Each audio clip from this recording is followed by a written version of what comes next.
Hello everyone, welcome back to my channel. Chhattisgarh शिक्षक भर्ती के बाल विकास के सीरीज़ में आज हमारी सीरीज़ का नंबर है 7। तो आइए शुरू करते हैं आज की वीडियो अपने फर्स्ट क्वेश्चन के साथ। फर्स्ट क्वेश्चन है कथन और कारण वाले क्वेश्चन है। इसमें देखिए आपको दो कथन दिए गए हैं। थार्नडाइक के अनुसार किसी प्रतिक्रिया के बाद संतोषजनक परिणाम मिलने पर उस परिस्थिति की और प्रतिक्रिया के बीच संबंध मजबूत होता है। और दूसरा कथन है थार्नडाइक का प्रभाव का नियम ये मानता है कि प्रत्येक पुरस्कार को सीखने को समान रूप से मजबूत करता है, चाहे वो शिक्षार्थी के लिए संतोषजनक हो या नहीं हो। तो आपको बताना है कि पहला सही है, दूसरा सही है कि दोनों सही है, दोनों में से कोई एक सही है, दोनों सही नहीं है।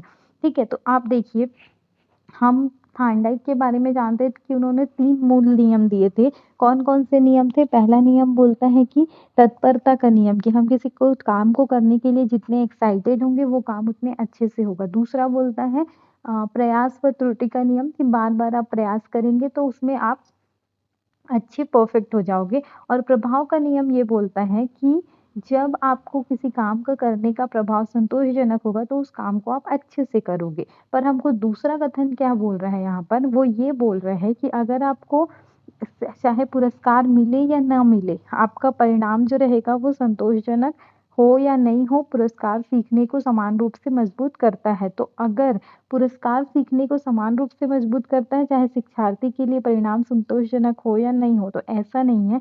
क्या होता है कि संतोषजनक परिणाम और परिस्थिति और प्रतिक्रिया के बीच मजबूत संबंध होता है। तो ऑप्शन नंबर पहला तो सही है पर दूसरा गलत है। तो यहाँ पे आपका पहला कथन सही हो जाएगा लेकिन दूसरा गलत। तो ऑप्शन नंबर ख इसका करेक्ट आंसर हो जाएगा। थार्नडाइक ये बोलते हैं कि किसी परिस्थिति में की गई प्रतिक्रिया के बाद संतोषजनक परिणाम होता है तो परिस्थिति और प्रक्रिया के बीच संबंध मजबूत होता है। ठीक है। और दूसरे में किसी भी पुरस्कार को महत्वपूर्ण नहीं माना बल्कि सिर्फ संतोषजनक परिणाम को महत्वपूर्ण माना। तो परिणाम और पुरस्कार दोनों में मजबूत संबंध होता है। ठीक है, नेक्स्ट है परीक्षा के लिए तत्व। थार्नडाइक ने दिया था प्रयास और भूल का नियम। उनकी प्रयोगशाला व्यवस्था में बिल्ली और पहली पेटी थी। 3 प्रमुख नियम दिया था, प्रभाव का, अभ्यास का और तत्परता का। उनका सिद्धांत जो है वो उद्दीपक प्रतिक्रिया संबंध पर आधारित है। प्रभाव का नियम बाद में संशोधित किया गया और नकारात्मक परिणामों को लेकर मूल धारणा में परिवर्तन किया गया। नेक्स्ट है कौन सा विकल्प पियाजे के संज्ञानात्मक विकास सिद्धांत की सबसे सटीक व्याख्या करता है? ऑप्शन से बालक पहले सामाजिक अंतःक्रिया के माध्यम से ज्ञान प्राप्त करता है और भाषा उसके संज्ञानात्मक विकास की पूर्व शर्त है। तो ये तो संज्ञानात्मक विकास सामाजिक अंतःक्रिया जो है वो वाइगोत्स्की का है, तो पहला कथन तो असत्य हो जाएगा। नेक्स्ट है बालक अपने अनुभव के साथ सक्रिय अंतःक्रिया करते हुए योजनाओं का निर्माण और पुनर्गठन करता है और आत्मसातीकरण और समायोजन के माध्यम से संज्ञानात्मक रचनाओं में परिवर्तन करता है। तो ये तो सही है। ये बात जीन पियाजे ने बोला था कि बालक जो है वो निष्क्रिय ज्ञानग्राही नहीं बल्कि सक्रिय ज्ञान निर्माता होते हैं। वो अपने वातावरण के साथ अंतःक्रिया करते हैं और उस मानसिक संरचनाओं का निर्माण करते हैं जिसको हम स्कीमा बोलते हैं। फिर अगर नई जानकारी को पहले से मौजूद जानकारी में जोड़ते हैं तो उसको हम बोलते हैं आत्मसातीकरण और अगर उसमें चेंजेस करते हैं तो वो कहलाता है समायोजन। तो दूसरा तो सही है। अब तीसरा चौथा देखते हैं कि बालक का संज्ञानात्मक विकास पुरस्कार और दंड की आवृत्ति पर निर्भर करता है। तो ये तो सही नहीं है।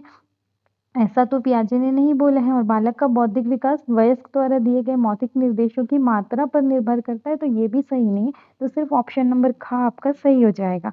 ठीक है। इसके बाद है पियाजे ने संज्ञानात्मक विकास के 4 चरण दिए थे, संवेदीकामक, पूर्व संक्रियात्मक, मूर्त संक्रियात्मक, अमूर्त संक्रियात्मक या औपचारिक संक्रियात्मक। उनकी जो अवधारणाएं हैं उसमें आता है स्कीमा, आत्मसातीकरण, समायोजन और साम्यावस्था। पियाजे ने वाइगोत्स्की और पियाजे आपस में हमको मिलाना नहीं है। पियाजे ने संज्ञानात्मक विकास का नियम दिया और वाइगोत्स्की ने सामाजिक सांस्कृतिक नियम दिया है। नेक्स्ट है वाइगोत्स्की के सिद्धांत के संदर्भ में कौन सा कथन सबसे उपयुक्त है? बालक का वास्तविक विकास केवल उस कार्य से निर्धारित होता है जिसे वो बिना किसी सहायता के कर सकता है। तो ऐसा तो है नहीं। तो ऑप्शन नंबर का तो गलत हो जाएगा। नेक्स्ट है निकटस्थ विकास क्षेत्र में वे सभी काम आते हैं जिनके बालक कभी भी खुद नहीं कर सकता। तो ऐसा भी नहीं है कि हर कोई काम थोड़ी आ जाएगा। नेक्स्ट है अधिक सक्षम व्यक्ति की सहायता से बालक उस स्तर के काम कर सकता है जो उसके स्वतंत्र वर्तमान प्रदर्शन से आगे है। तो मोर नॉलेजेबल अदर की बात होती है इसमें, तो ऑप्शन नंबर ग तो सही है। घ नंबर देखते हैं कि वाइगोत्स्की के अनुसार सामाजिक अंतःक्रिया का संज्ञानात्मक विकास पर कोई निर्णायक प्रभाव नहीं होता है। तो ये तो बिल्कुल गलत है, क्योंकि संज्ञानात्मक विकास जो वाइगोत्स्की मानते हैं वो सामाजिक अंतःक्रिया से ही मानते हैं। तो घ भी गलत हो जाएगा, तो ऑप्शन नंबर ग आपका सही हो जाएगा। ठीक है, इसमें आपको याद रखना है वाइगोत्स्की ने सामाजिक सांस्कृतिक सिद्धांत दिया। उन्होंने जेडपीडी की बात की थी, जोन ऑफ प्रॉक्सिमल डेवलपमेंट, समीपस्थ या निकटस्थ विकास का क्षेत्र, और उन्होंने एमकेओ की बात की थी, अधिक जानकारी या कुशल व्यक्ति। उन्होंने संज्ञानात्मक विकास में भाषा को महत्वपूर्ण भूमिका दी। ठीक है, नेक्स्ट क्वेश्चन देखते हैं, कोहलबर्ग के नैतिक विकास के सिद्धांत में कौन सा कथन गलत है? पूर्व पारंपरिक स्तर पर नैतिक निर्णय व्यक्तिगत परिणामों और दंड पुरस्कार से प्रभावित हो सकते हैं। तो पूर्व पारंपरिक में तो प्रभावित होते हैं ना, अच्छा बच्चे अच्छा बच्ची हम इसलिए बनते हैं ताकि हमको दंड ना मिले। सामाजिक स्वीकृति और सामाजिक व्यवस्था के अनुरूप व्यवहार महत्वपूर्ण हो सकता है, ये भी सही है। पारंपरिक स्तर में हम ये देखते हैं। हाँ नंबर दिया, कोहलबर्ग ने नैतिक विकास को विभिन्न चरणों में समझाया। तो कोहलबर्ग ने नैतिक विकास के 3 चरण दिए थे ना, पूर्व पारंपरिक, उत्तर पारंपरिक और पारंपरिक। तो घ भी सही है, मतलब घ नंबर आपका गलत हो जाएगा कि समाज उत्तर पारंपरिक स्तर पर व्यक्ति सामाजिक नियमों को बिना किसी नैतिक समीक्षा के पूर्णतः अपरिवर्तनीय मानता है। तो ये गलत है, उत्तर पारंपरिक में वो तर्क करता है। ठीक है, तो उनका मॉडल जो था लॉरेंस कोहलबर्ग का नैतिक विकास का सिद्धांत दिया था, 3 स्तर बताए थे, पूर्व पारंपरिक, पारंपरिक और उत्तर पारंपरिक। पूर्व पारंपरिक में उन्होंने दंड, पुरस्कार और व्यक्तिगत लाभ जैसे तत्व महत्वपूर्ण माने। पारंपरिक में उन्होंने सामाजिक स्वीकृति, अच्छे व्यवहार और सामाजिक व्यवस्था को महत्व दिया।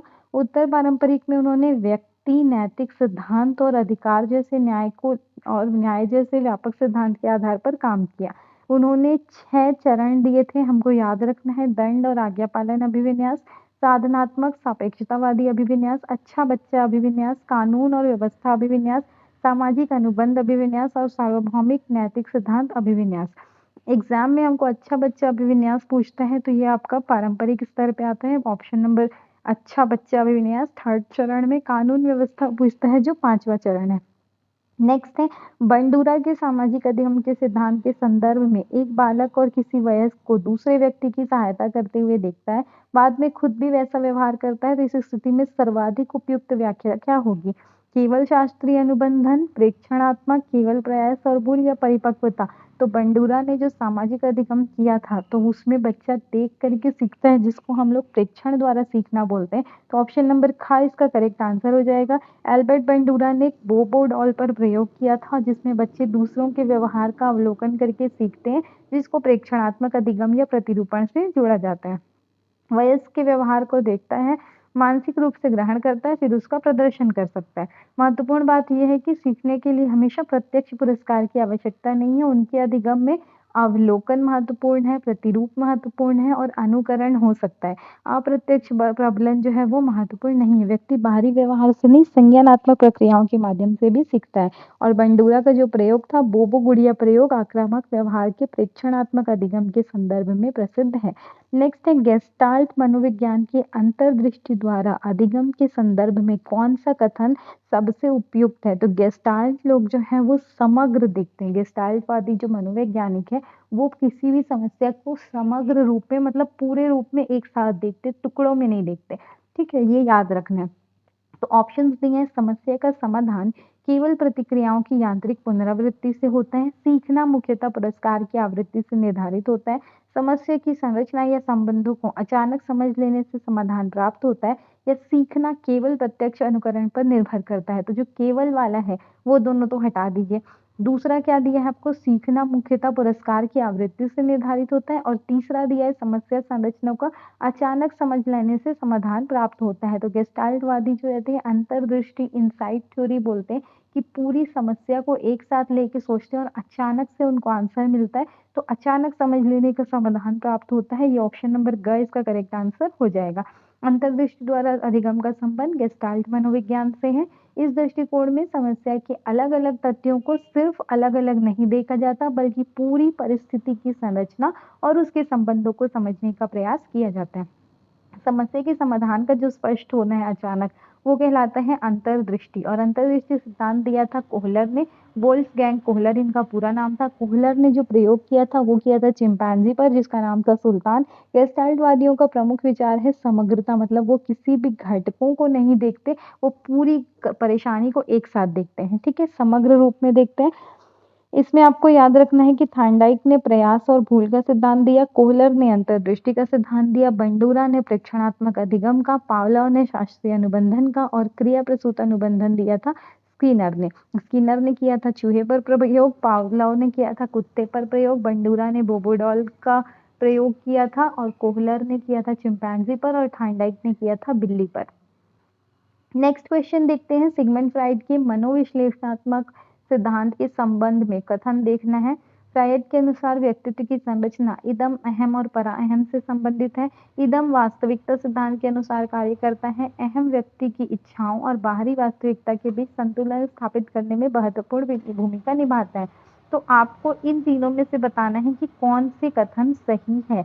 तो देखिए, व्यक्तित्व की संरचना 3 भाग में उन्होंने बताई थी, इदम, अहम और परा अहम। 3 संरचना बताई थी। इदम जो रहता है वो सुख सिद्धांत है, अहम जो है वो वास्तविकता सिद्धांत है और परा अहम जो है वो नैतिकता और आदर्श का सिद्धांत है। तो पहला कथन तो सही है। तो पहला जिसमें जिसमें आ रहा है आप उसको लीजिए, तो ऑप्शन नंबर क, ख और घ। दूसरा है इदम वास्तविकता सिद्धांत के अनुसार काम करता है, तो हमने देखा कि इदम वास्तविकता का सिद्धांत है, तो ये भी सही है। तो पहला और दूसरा सही है। तो पहला और दूसरा किस में आ रहा है आपका, सिर्फ क और घ में आ रहा है। अगर तीसरा सही होगा तो आपका घ हो जाएगा, नहीं तो क होगा। तो तीसरा देखिए, अहम व्यक्ति की इच्छाओं और बाहरी वास्तविकता के बीच संतुलन स्थापित करता है।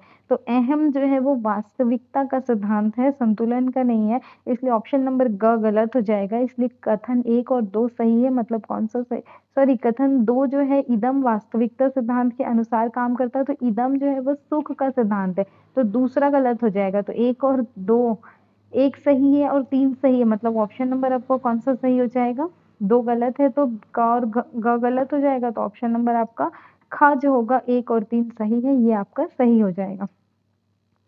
इदम सिद्धांत जो है वो वास्तविकता अहम से संबंधित है, इदम से नहीं संबंधित है। इदम जो है वो तत्काल संतुष्टि चाहता है और अहम जो रहता है वास्तविक परिस्थितियों को ध्यान में रखकर व्यवहार देखता है। तो इदम सुख सिद्धांत, अहम वास्तविकता सिद्धांत और परा अहम जो है वो नैतिक मानदंड को देखता है। सिगमंड फ्राइड जो है वो मनोविश्लेषणात्मक दृष्टिकोण के हैं और फ्राइड ने अचेतन मन को अत्यंत महत्वपूर्ण माना। नेक्स्ट क्वेश्चन एरिक एरिक्सन के बारे में देखेंगे। एरिक्सन का मनोसामाजिक विकास का सिद्धांत है। उनके अनुसार अगर कोई किशोर अपनी पहचान, भविष्य के व्यवसाय और जीवन में अपनी भूमिका को लेकर गंभीरता से विचार कर रहा है, तो वो किस मनोवैज्ञानिक संकट से संबंधित है। तो एरिक्सन के बारे में हमको याद रखना है कि इन्होंने मनोसामाजिक विकास के 8 चरण बताए थे, ठीक है। तो इस 8 चरण में से कौन से चरण में किशोर अपनी पहचान, भविष्य के व्यवसाय और जीवन में अपनी भूमिका को लेकर विचार करेगा। स्वायत्ता बनाम लज्जा, पहल बनाम अपराध बोध, उद्योग बनाम हीनता या पहचान बनाम भूमिका। तो यहाँ पर किशोर अपनी पहचान, भविष्य के व्यवसाय, इनके बारे में सोच रहा है, तो ये हो जाएगा पहचान बनाम भूमिका भ्रम, क्योंकि जीवन में अपनी भूमिका को लेकर विचार कर रहा है ना। तो पहचान बनाम भूमिका भ्रम, ऑप्शन नंबर घ इसका करेक्ट आंसर हो जाएगा। इस अवस्था में बच्चा क्या करता है, ये सोचता है कि मैं कौन हूँ, भविष्य में मैं क्या काम करूंगा, कैसे काम करूंगा, मेरी वैल्यू क्या रहेगी, मेरी जो थिंकिंग है वो कैसी रहेगी, ये सब चीज़ों के बारे में सोचता है। तो एक सुसंगत पहचान विकसित नहीं करता, तो उसमें भूमिका का भ्रम आ जाता है। इसके बारे में याद रखना है कि शैशवावस्था में विश्वास बनाम अविश्वास है, प्रारंभिक बाल्यावस्था में स्वायत्ता बनाम लज्जा और संदेह है, पूर्व विद्यालय जो है वहाँ पे बच्चा स्कूल जाने से पहले डरता है, सोचता है, तो वहाँ पहल बनाम अपराध बोध आता है, विद्यालय अवस्था में उद्योग बनाम हीनता आता है, किशोरावस्था में पहचान बनाम भूमिका आता है और युवा वयस्कता में घनिष्ठता बनाम एकाकीपन होता है। नेक्स्ट क्वेश्चन है जेरोम ब्रूनर से। तो जेरोम ब्रूनर ने संज्ञानात्मक अधिगम के सिद्धांत के संबंध में कौन सा कथन उनका सबसे सही है। बालक को ज्ञान केवल प्रत्यक्ष अनुभव से प्राप्त होता है, जटिल विषयों को बालक की संज्ञानात्मक अवस्था के अनुसार व्यवस्थित करके अलग अलग स्तरों पर फिर से प्रस्तुत किया जा सकता है, सीखना मुख्यतः दंड और पुरस्कार की मात्रा पर निर्भर करता है, यह अधिगम में पूर्व ज्ञान की कोई भूमिका नहीं होती है।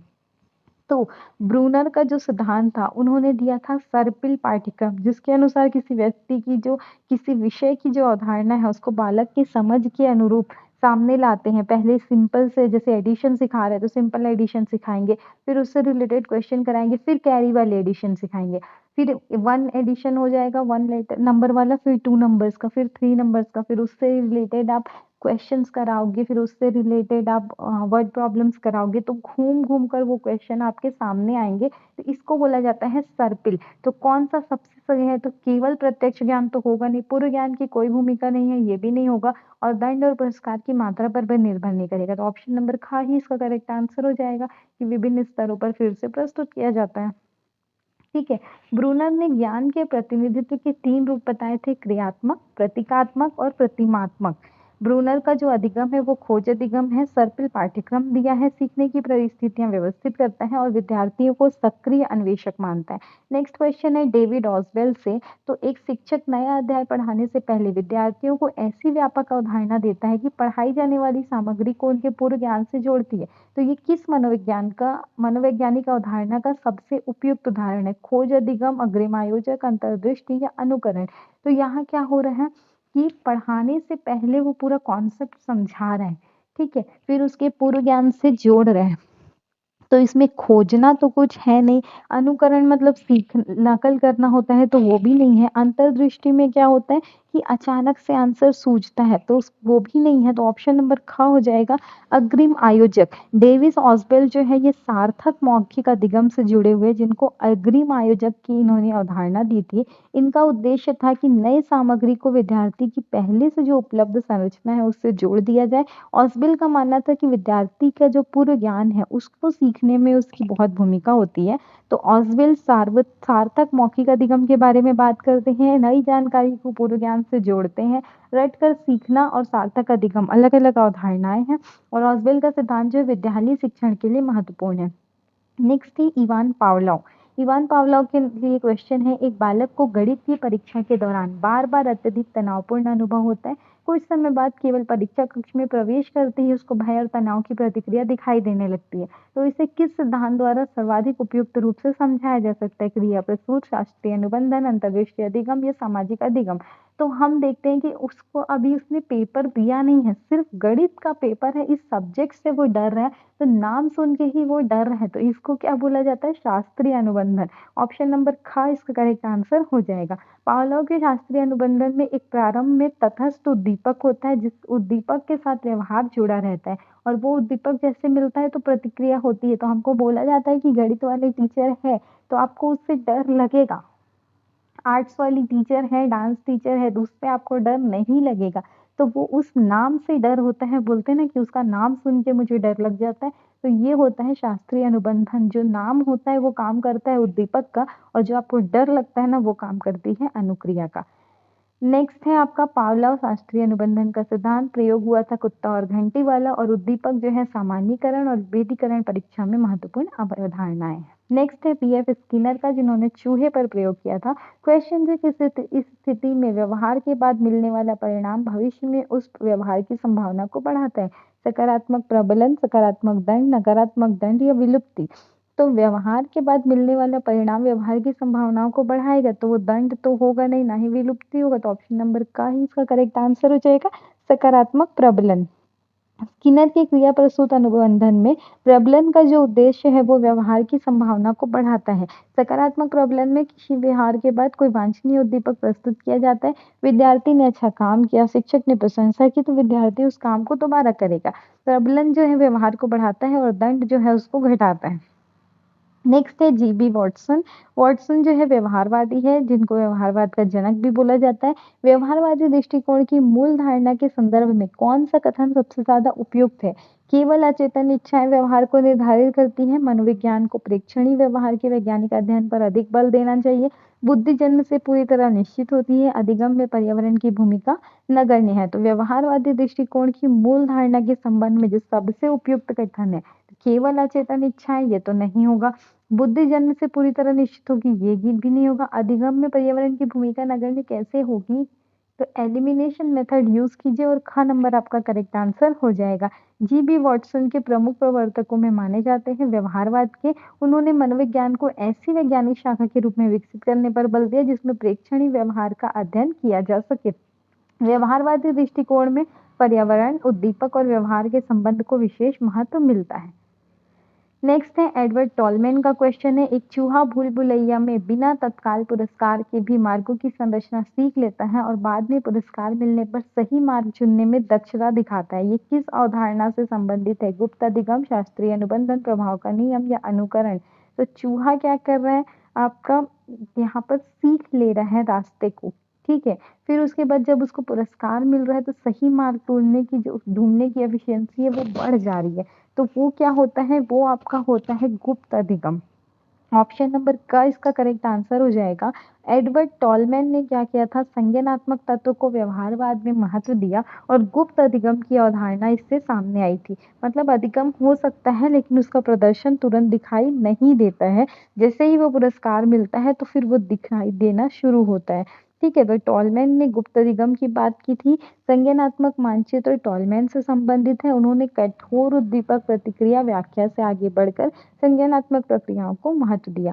नेक्स्ट क्वेश्चन है अब्राहम मैस्लो का, अगर किसी विद्यार्थी की मूलभूत शारीरिक आवश्यकताएं और सुरक्षा की आवश्यकता पर्याप्त रूप से पूरी नहीं है तो मैस्लो के अनुसार उच्चतर आवश्यकताओं की तुलना में किस आवश्यकता की पूर्ति अधिक प्राथमिक हो सकती है? आत्म साक्षात्कार, सौंदर्यात्मक आवश्यकता, शारीरिक आवश्यकता या आत्मसम्मान? तो अगर मूलभूत शारीरिक आवश्यकता और सुरक्षा की आवश्यकता दोनों पूरी नहीं है तो मैस्लो जो है उच्चतर आवश्यकता में किसको लेंगे? शारीरिक को लेंगे, आत्म साक्षात को लेंगे, सौंदर्य को लेंगे या आत्मसम्मान को? तो उन्होंने एक सीरीज दी थी, उसके अनुसार जो निचले स्तर की आवश्यकता है उसमें सबसे पहले क्या आती है? शारीरिक आवश्यकता आती है और फिर सुरक्षा आता है। तो पहले शारीरिक आवश्यकता को लेंगे, इसलिए ऑप्शन नंबर का जो है इसका करेक्ट आंसर हो जाएगा, ठीक है। इसके बाद सामाजिकता आएगी, फिर सम्मान आएगा और उच्चतर स्तर में आएगा आत्म साक्षात्कार। तो सीरीज आपको याद रखनी, सबसे पहले शारीरिक, फिर सुरक्षा, फिर प्रेम संबद्धता, फिर सम्मान और लास्ट में आत्म साक्षात्कार। तो इसका मतलब है कि पहले भूख लेंगे, फिर बह लेंगे, उसके बाद आप आगे बढ़ोगे।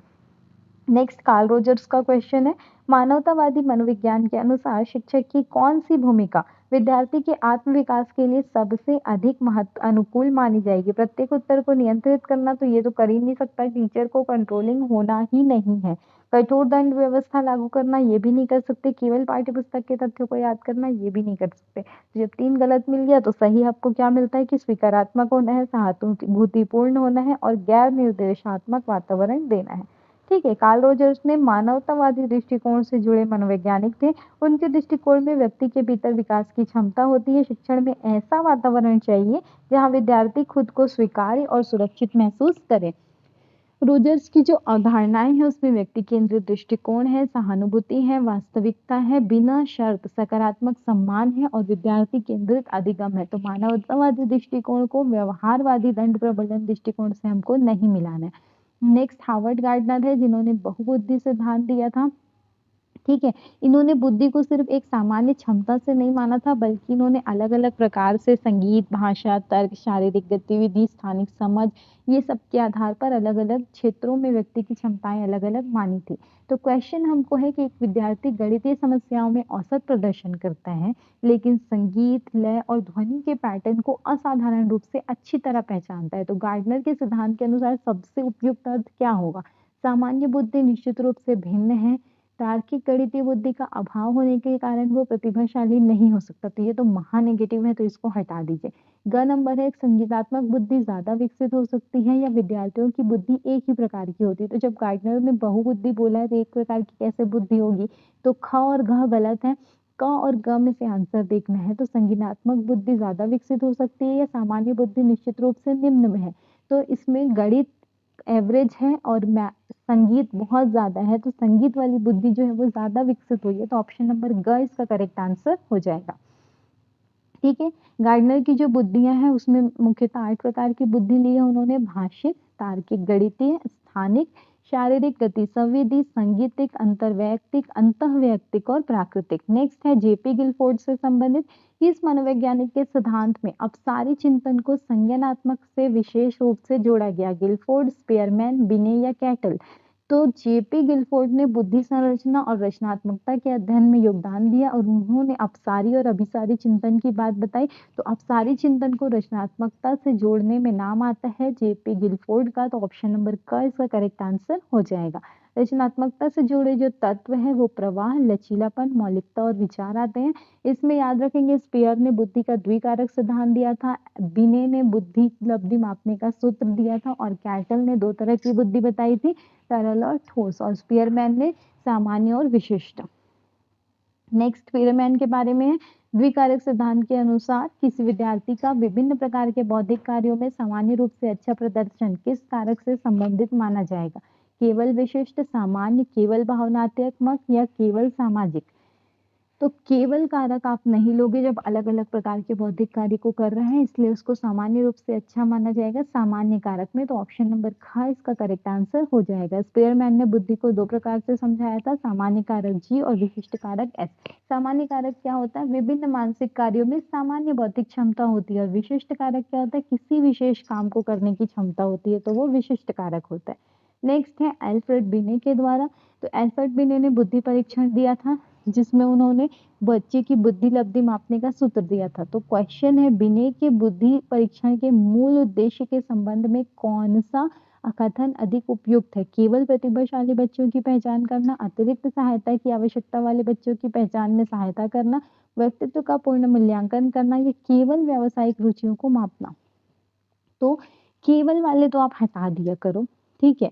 व्यक्तित्व का पूर्ण मूल्यांकन करेंगे या अतिरिक्त सहायता की आवश्यकता वाले बच्चों की पहचान में सहायता करेंगे? तो बिने ने जब बुद्धि परीक्षण किया था तो उन्होंने चेक करना था कि हर बच्चे का जो लब्धि का क्षेत्र है वो क्या है। तो उस आधार पर जिन बच्चों को आवश्यकता है कि उनमें सुधार किया जाए, विशेष आवश्यकता दी जाए, सहायता दी जाए, तो उसमें उनको हेल्प होगी। तो ऑप्शन नंबर ख इसका करेक्ट आंसर हो जाएगा। एल्फ्रेड बिने ने थियोडोर साइमन के साथ मिलकर ऐसी बुद्धि परीक्षा विकसित की जिसका उद्देश्य विद्यालय संदर्भ में उन बच्चों की पहचान में सहायता करना था जिनको विशेष शैक्षिक सहायता की आवश्यकता हो सकती थी, जिसको बिने साइमन बुद्धि परीक्षण कहा गया, जो मानसिक आयु की अवधारणा लेती है और इसका सूत्र देती है। और सूत्र उन्होंने दिया था, सूत्र स्टर्न ने दिया था, पर उन्होंने टेस्ट दिया था। ये बच्चे को स्थायी रूप से बुद्धिमान या मूर्ख नहीं घोषित करना चाहते थे। नेक्स्ट है विलियम स्टर्न। तो मानसिक आयु और वास्तविक आयु के आधार पर बुद्धि लब्धि की गणना की अवधारणा से किसका नाम विशेष रूप से जुड़ा है? तो किसका नाम जुड़ा है हम इतनी देर से कर रहे हैं कि सूत्र जो दिया था बुद्धि लब्धि का वो विलियम स्टर्न ने दिया था। तो ऑप्शन नंबर का इसका करेक्ट आंसर हो जाएगा। इन्होंने जो सूत्र दिया था, बुद्धि लब्धि जो होती है मानसिक आयु बटे वास्तविक आयु गुणा 100। मानसिक आयु बिने की परंपरा से है, बुद्धि लब्धि की जो गणना की थी वो स्टर्न ने की थी, और सूत्र जो है वो बुद्धि परीक्षण का नंबर देखने के लिए कि क्या आईक्यू लेवल है वो। नेक्स्ट है वेक्सलर की बुद्धि परीक्षण परंपरा के संदर्भ में कौन सा कथन सही है? बुद्धि केवल एक मौखिक क्षमता है। बुद्धि का मूल्यांकन विभिन्न प्रकार की मानसिक क्षमताओं के माध्यम से किया जा सकता है। केवल शारीरिक विकास से निर्धारित होता है, या वेक्सलर ने बुद्धि के मापन को अस्वीकार किया? तो डेविड वेक्सलर का जो बुद्धि परीक्षण परंपरा है इसमें हमको सही कथन बताना है। तो सही कथन ये है कि बुद्धि का मूल्यांकन जो है वो ऐसे परीक्षण उन्होंने विकसित किया था कि अलग अलग मानसिक क्षमताओं के माध्यम से वो बुद्धि का मूल्यांकन कर सकते थे, जिसमें वो मौखिक प्रदर्शन ये सारी क्षमताएं देखते थे। ठीक है, तो वेक्सलर की जो परीक्षण परंपराएं थी वो वयस्कों के लिए थी, बच्चों के लिए थी, पूर्व विद्यालय और प्राथमिक स्तर के लिए भी थी। तो वेक्सलर का जो है मानसिक आयु वाला सूत्र देने वाले मनोवैज्ञानिक के रूप में नहीं पहचानना है। इन्होंने बुद्धि परीक्षण सबके लिए अलग अलग किया था। नेक्स्ट है तरल बुद्धि और स्फटिकीकृत बुद्धि के बीच अंतर किस मनोवैज्ञानिक के सिद्धांत से संबंधित है? रेमंड कैटल, स्पीयरमैन, बिने या गिलफोर्ड? तो स्पीयरमैन ने तो बुद्धि का द्विकारक सिद्धांत दिया था और बिने ने बुद्धि लब्धि मापने का परीक्षण करवाया था। ठीक है। लेकिन रेमंड कैटल ने 2 तरह की बुद्धि बताई थी, तरल बुद्धि और ठोस बुद्धि। तो ऑप्शन नंबर क इसका करेक्ट आंसर हो जाएगा कि उन्होंने बुद्धि को 2 व्यापक रूप में समझाया। तरल बुद्धि जिसमें नई समस्याओं को हल करने, तर्क करने और नई परिस्थितियों को निपटने की क्षमता होती है, और स्फटिकीकृत या ठोस बुद्धि जिसमें पूर्व अर्जित ज्ञान, अनुभव और सीखी हुई जानकारी का उपयोग करना होता है। नेक्स्ट क्वेश्चन है हार्मन एबिंगहाउस से संबंधित। अगर विद्यार्थी किसी पाठ को पढ़ने के कुछ समय बाद उसका बड़ा भाग भूल जाता है और समय के साथ भूलने की गति प्रारंभ में अधिक और बाद में कम हो जाती है, तो ये किस मनोवैज्ञानिक के कार्य से संबंधित है? ऑप्शंस हैं एबिंगहाउस, टॉलमैन, वॉटसन या केटल। तो स्मृति और विस्मरण का जो सिद्धांत देते हैं वो देते हैं हार्मन एबिंगहाउस। तो ऑप्शन नंबर का इसका करेक्ट आंसर हो जाएगा। उन्होंने खुद पर प्रयोग किया था और स्मृति और विस्मरण का व्यवस्थित अध्ययन करके बताया था कि कार्य से विस्मरण वक्र की अवधारणा कैसे होती है। उन्होंने निरर्थक अक्षरांशों का प्रयोग करके स्मृति का अध्ययन किया था। नेक्स्ट क्वेश्चन है क्लार्क हल के अधिगम सिद्धांत में कौन सी अवधारणा केंद्रीय महत्व रखती है? आवश्यकता प्रेरित, व्यवहार और आदत की शक्ति, नैतिक दुविधा, आत्म साक्षात्कार या बहुबुद्धि। तो अधिगम को क्लार्क हल ने प्रेरणा, आवश्यकता और आदत निर्माण से जोड़कर समझाया था। उन्होंने प्रेरक, ड्राइव रिडक्शन ये सब अवधारणाएं दी थी। तो ऑप्शन नंबर का इसका करेक्ट आंसर हो जाएगा। जब कोई आवश्यकता तनाव या ड्राइव देती है तो व्यवहार उस ड्राइव को कम करता है और उस व्यवहार के मजबूत होने की संभावना जो है वो बढ़ जाती है। तो हल जो है क्लार्क हल ने ड्राइव रिडक्शन थ्योरी दी थी। आवश्यकता जो है वो ड्राइव उत्पन्न कर सकती है, व्यवहार ड्राइव कम करने का माध्यम बनता है, और ये व्यवहारवादी अधिगम परंपरा से जुड़ा है। तो ये थे हमारे आज के 25 क्वेश्चन। वीडियो थोड़ा सा लेंथी हो गया इसलिए बाकी क्वेश्चन कल करेंगे। नेक्स्ट वीडियो के लिए चैनल से जुड़े रहिए, और ऐसे ही और वीडियो के लिए आप चैनल को सब्सक्राइब कीजिए, वीडियो को लाइक कीजिए, कमेंट कीजिए। सो थैंक यू, मिलते हैं नेक्स्ट वीडियो में। Have a nice day.